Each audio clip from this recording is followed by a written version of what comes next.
John Whitehead of the Rutherford Institute refers to the world we're living in right now as an electronic concentration camp. He's being literal. He's not joking around. All of the science since before World War II has been pushed towards complete and utter domination of human beings, of society as a whole, of nature, of all of it. The stuff has been weaponized, okay? Believe it or not, the nefarious National Security Agency admits to downloading 1.7 billion bits of information from the internet every day. In other words, if you are on the internet in any way or electronic communication, you have a file.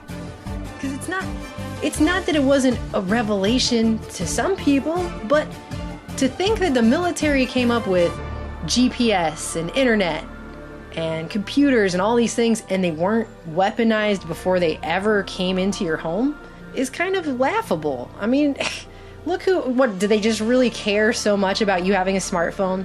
DARPA just really cares so much about you having the internet? No, these things were weaponized first. It's a technological control grid. That AI may take over resources such as money, land, and water so that it can establish a monopoly access to them. Sounds kind of like what the Illuminati did, doesn't it? No, what has been most disconcerting about the emergence of the American police state is the extent to which the citizenry appear content to passively wait for someone else to solve our nation's problems. Yet, if we don't act soon, all that is in need of fixing will soon be unfixable. It may well be that the electronic concentration camp, as I have dubbed the surveillance state, is perhaps the most insidious of the police state's many tentacles, impacting almost every aspect of our lives and making it that much easier for the government to encroach on our most vital freedoms, ranging from free speech, assembly, and the press to due process, privacy, and property by eavesdropping on our communications, tracking our movements, and spying on our activities.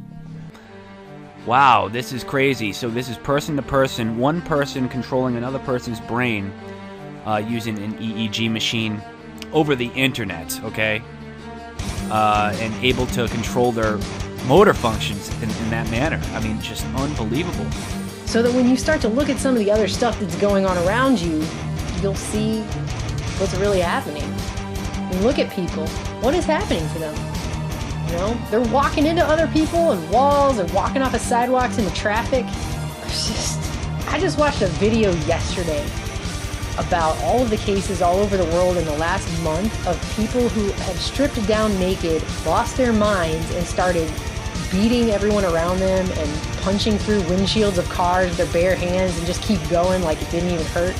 And they're not on drugs and they're not drinking. An 18-year-old man is behind bars, accused of attacking drivers on Highway 441 while naked.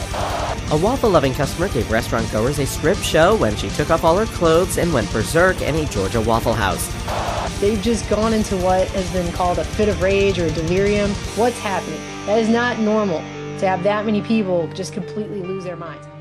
They could set up a total surveillance state or exploit the existing one, reducing any notion of privacy to zero, including privacy of thought.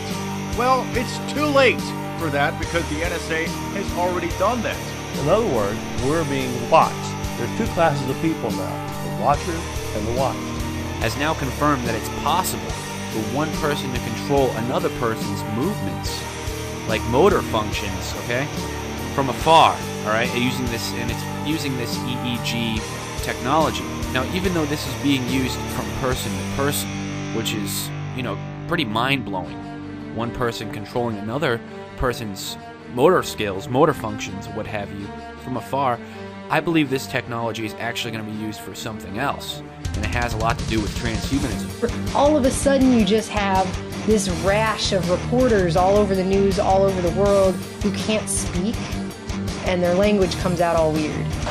Ohio and Wyoming to join Florida suit. The states claiming the exorcist saw a Stracho and Blade Greenwitz. Confirmed today that more than 54 18 fighter jets are spending about as much as 20 and...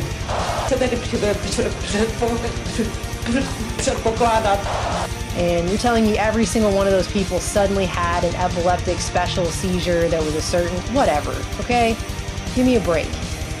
If that were the case of something that just happens to reporters all the time, we would have seen that for the last 7 years since TV's been around. We didn't, okay? And the real people basically just sit at home like zombies sitting there controlling their surrogate and living life in that way. So, and these people end up, if they're disconnected from their surrogate and actually have to interact in physical reality with their own physical body, they can't do it. They have withdrawals and they just can't cope, and they all become these disgusting lumps of shit sitting there in their chairs. AI can force a merger by requiring that all people have a brain implant, which allows them for direct mind control. But we did see a lot of those cases back in 2012 all over the world. Why? Or all of a sudden you just have a rash of hundreds of teenagers in various cities across the country mobbing a certain area. Hundreds of teenagers storming a movie theater mall ends with gunfire and arrests. They were as young as middle school age, as many as 900 of them trying to push their way inside. Come on, you could have a wedding and invite 200 people and not get them to show up, but you're telling me teenagers are so savvy with organization and planning that they can suddenly get 900 of their friends to show up and mob a certain location at once? No, we're living in a giant science experiment, ladies and gentlemen. That is what's going on. So that's what I believe this technology potentially could lead up to if, humanity isn't careful and they let the globalists, so to speak, direct where this stuff is going, and you better believe they are. They could enslave humankind. This can be accomplished through forced cryonics or concentration camps. And I'm not even going to sit here and go through the literally hundreds of patents that you can go find right now at the U.S. Patent Office about how they can use electromagnetic frequencies, RF, all this to target the central nervous system, to turn switches off and on, and make all kinds of things happen in people. This is something they've been studying since the Second World War, like I said. So, by the time you get to this part, we're at a very late hour. Can you believe that? Problematic phases, Google's going to be watching for those and turning them over to the government? To read your inner thoughts remotely. And one of the technologies they use to do that is EEGs. So now let's get a smartphone-based EEG app, and we'll just put that in every classroom in America, straight from DARPA to your kid, to foster his love of science. There are certain key pressure points that are hitting American citizens and affecting our rights. In fact, to the point where our rights are going to be devastated if we don't take some kind of action. The question now is, will we take a stand and fight to remain free, or will we go gently into the concentration camp?